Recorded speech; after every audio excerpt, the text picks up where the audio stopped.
We put a ribbon on this show. We're going to introduce our last comedian of the night. This guy, let me tell you what, he looks very far out. I tell you what. And you're going to see when he gets up here. Give it up for, what's your name again, my bad? Mark G. Mark G, everybody! Thanks, sir. So we touched on so many things that I was going to touch on tonight. So rather than touch on myself, I'll talk about some other things. First off, I want to get this up straight up front. My safe word is parcheesi. If anybody's offended, we need to go outside later. Parcheesi. It's your only chance. So, early in my life, for about 9 months, I was a beautiful girl. Long red hair named Jennifer. Unfortunately, there was a mistake at conception, so I'm Mark G instead of Jennifer. But it's okay, because, my mom shared this with me and shares it with me regularly. She says it's okay that I was not born the beautiful, long-haired, red-headed girl of her dreams, because I would have been a very ugly girl. And in middle school, she also shared that me and my dad have the same ass. And this is stuff, what do you do with this? So my own self, I think I would have been a stunning girl. I'd have been a big girl, but I'd have been a stunning girl, even with my dad's ass. So anyway, the fun part, growing up, my assigned pronoun was fatso. Kids are mean, but it's true.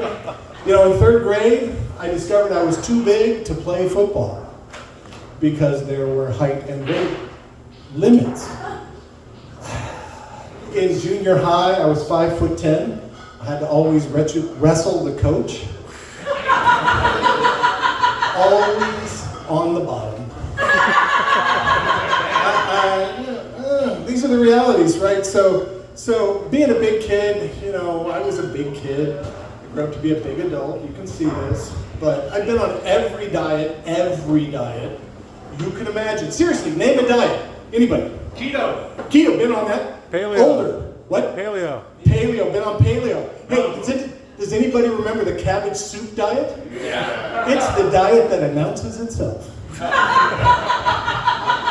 I'll tell you, this is the thing, but I gotta tell you, this is the most effective diet I've ever been on, is the cocaine poverty diet. It works, you lose everything. So, I'm a large human, we've talked about this. I'm bigger than 99% of the rest of humanity. Not a joke, this is statistics. There is, in any group of 100 people, there is one person bigger than me. One person. This is true most often than not. So I'm never the largest person in any group, but man, I'm usually the big person. So as being larger, you become a bit of an attraction. People look at you like you're in the zoo, like an animal. So I also moved to San Francisco in the 90s, and I discovered that I was often identified as a bear. I got a lot of picnic baskets. That's really what I gotta say. But it wasn't really where I was at. So again, back in the 80s, I joined a tall club, which is essentially, it's a tall club. It's a club for people who are tall. 6'2" for men, 5'10" for women, 99th percentile. It's a captive breeding program for large people. Because again, man, after you've been a tall person, you've dated the other 99%, they're smaller. Suddenly you can date somebody in your height and weight class. You can see eye to eye.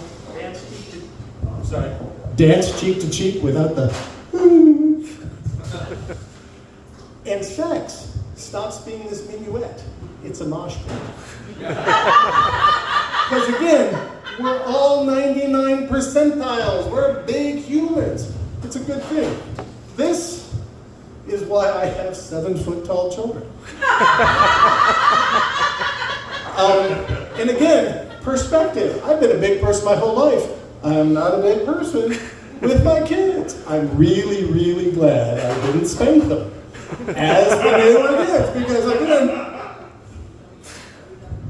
Anyway, so let's talk about this real quick. Thank you.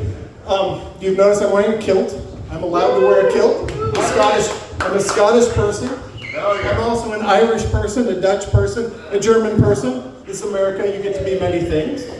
So, I gotta tell you, wearing a kilt, I can also wear a green hat, wooden shoes, or lederhosen. I'm entirely group pacifist. So I'm entirely party appropriate.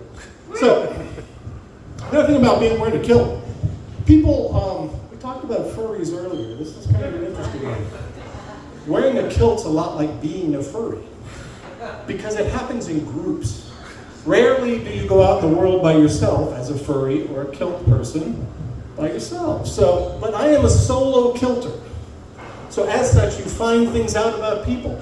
I have been followed down the street by 9-year-old girls saying, boy in a kilt, boy in a skirt, boy in a skirt. And you know, what do you do with that? Women, especially women who have seen Outlander. Oh my God, it's like sexual harassment. They want to know what's underneath. People ask me, I heard that. People ask me, are you family friendly? And I'm like, we're not creating a family. and really, I'll just end with this. I was a Boy Scout leader for a long time. There is an official Boy Scout kilt. This is not that one. But the question you get asked by Boy Scout leaders, all men, it's like, so, are you like Bruce Willis in that movie? And I'm like, no, I'm circumcised. Thank you.